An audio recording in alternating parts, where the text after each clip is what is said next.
Hi guys, welcome back to Baby Zoned. Welcome to all the new people here. अगर आपने हमारे channel को अभी तक सब्सक्राइब नहीं किया है तो प्लीज सब्सक्राइब कीजिए, और अगर आपको हमारी वीडियोस पसंद आती हैं तो लाइक और कमेंट भी ज़रूर कीजिए. आपका सपोर्ट ही हमारी मोटिवेशन है to keep going and to keep bringing new and informative videos for you. आज हम एक ऐसे टॉपिक पे बात करने वाले हैं जो कोरोना के टाइम पे, पैंडमिक के टाइम पे बहुत ज़्यादा रेलेवेंट है.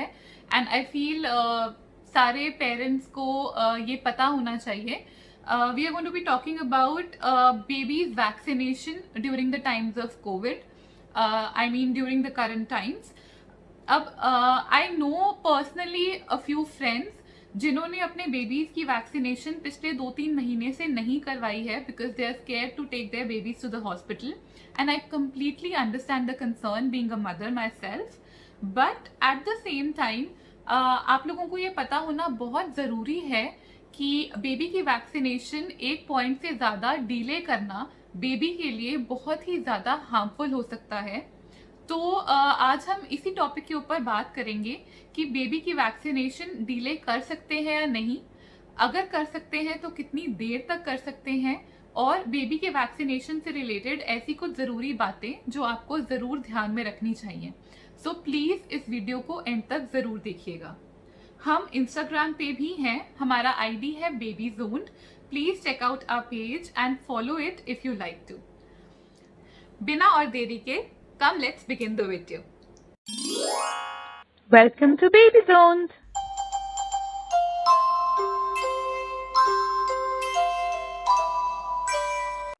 So the first question is, baby की वैक्सीनेशन डिले करनी चाहिए या नहीं?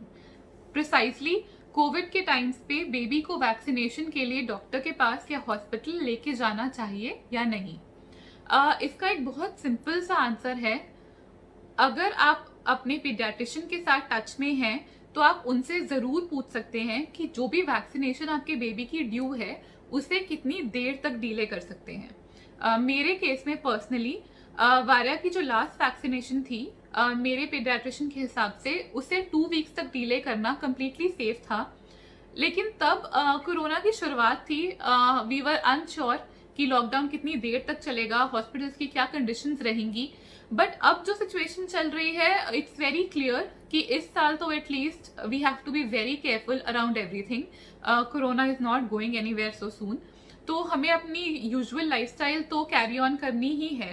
And American Academy of Pediatricians के हिसाब से बेबी की रेगुलर वैक्सीनेशन होते रहना बहुत ज़रूरी है. Even in the pandemic it's very important for the babies immunity. उसका क्या रीज़न है वो मैं अभी आपको नेक्स्ट पॉइंट पे बताती हूँ. But for now the first answer is, baby की वैक्सीनेशन सिर्फ एक लिमिट तक ही डिले कर सकते हैं. And you should ask your paediatrician जो भी वैक्सीनेशन ड्यू है उसके हिसाब से कितनी देर तक वैक्सीनेशन को डिले करना सेफ है.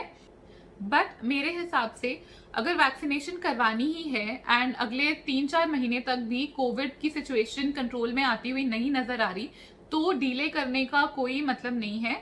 जब भी आपकी बेबी की ड्यू डेट है आपको उसकी वैक्सीनेशन करवा लेनी चाहिए. सेकेंड, बहुत ही वैलिड आर्ग्यूमेंट और बहुत ही कॉमनली आस्क्ड क्वेश्चन कि अगर हम अपनी बेबी की वैक्सीनेशन नहीं करवाते तो क्या होगा. So please understand that corona is a 2020 thing. लेकिन जो बाकी सारी डिजीजेज हैं जिसके अगेंस्ट हम अपने बेबी को वैक्सीनेशन दिलवाते आ रहे हैं वो अभी भी उतनी ही रिस्की हैं और अभी भी एग्जिस्ट कर रही हैं. तो आपके बेबी की इम्यूनिटी उन डिजीजेस के अगेंस्ट डेवलप होनी बहुत ज़रूरी है. कल को होपफुली जब भी सारा सिचुएशन कंट्रोल में आ जाएगा, हम एज यूजुअल लोगों से मिलने लगेंगे, बच्चे स्कूल जाने लगेंगे, तो बहुत ज़रूरी है कि उनका इम्यून सिस्टम इतना डेवलप्ड हो कि वो बाकी बच्चों के साथ जब कांटेक्ट में आए या एक्सटर्नल सराउंडिंग्स के साथ जब कांटेक्ट में आए तो वो डिजीजेस से बचे रहें और उनकी सारी वैक्सीनेशन कंप्लीट हों. WHO and AAP specially recommend करता है कि बेबी की वैक्सीनेशंस को कंटिन्यू रखा जाए. अब सबसे ज्यादा important third point of our discussion कि अगर आपको बेबी की वैक्सीनेशन करवाने के लिए हॉस्पिटल या अपने डॉक्टर के पास जाना है तो आपको किन बातों का ध्यान रखना चाहिए. जब वारिया की वैक्सीनेशन ड्यू थी तो I sat down and made a list of certain points ताकि मैं कुछ भी नहीं भूलूं and I am not putting myself और वारिया एट रिस्क। तो वही सारे पॉइंट्स मैं अपने पर्सनल एक्सपीरियंस से आपके साथ यहाँ शेयर करना चाहती हूँ, ताकि आप सभी को ये पॉइंट्स हेल्प कर सकें और आप डरने की जगह या अपने बेबी को रिस्क पे डालने की जगह इन सब बातों का ध्यान रखते हुए एक प्रिपेयर्ड तरीके से अपने बेबी की वैक्सीनेशन करवा पाएं। So come let's discuss these points. So my first suggestion is, हमेशा अपने डॉक्टर या पीडियाट्रिशियन से पहले अपॉइंटमेंट लेने की कोशिश कीजिए। उनसे पूछिए कि वीकडेज वर्सेस वीकेंड्स में कब हॉस्पिटल में या क्लिनिक पे रश नहीं होता। स्पेशली मॉर्निंग टाइम्स और इवनिंग टाइम्स में भी कई बार बहुत ज़्यादा डिफरेंस होता है हॉस्पिटल्स में। तो उनसे फ्रैंकली पूछिए कि कब अपॉइंटमेंट स्पेस्ड आउट हैं, एक के बाद एक अपॉइंटमेंट्स प्रेफरेबली नहीं हो। मे बी मॉर्निंग स्लॉट ज़्यादा फ्री हो उन डॉक्टर के, या इवनिंग स्लॉट ज़्यादा फ्री हो, एंड उसी हिसाब से अपनी वैक्सीनेशन को शेड्यूल कीजिए। सेकेंड इंपॉर्टेंट पॉइंट, आजकल हॉस्पिटल्स एक से ज़्यादा अटेंडेंट बेबी के साथ अलाउ नहीं करता है।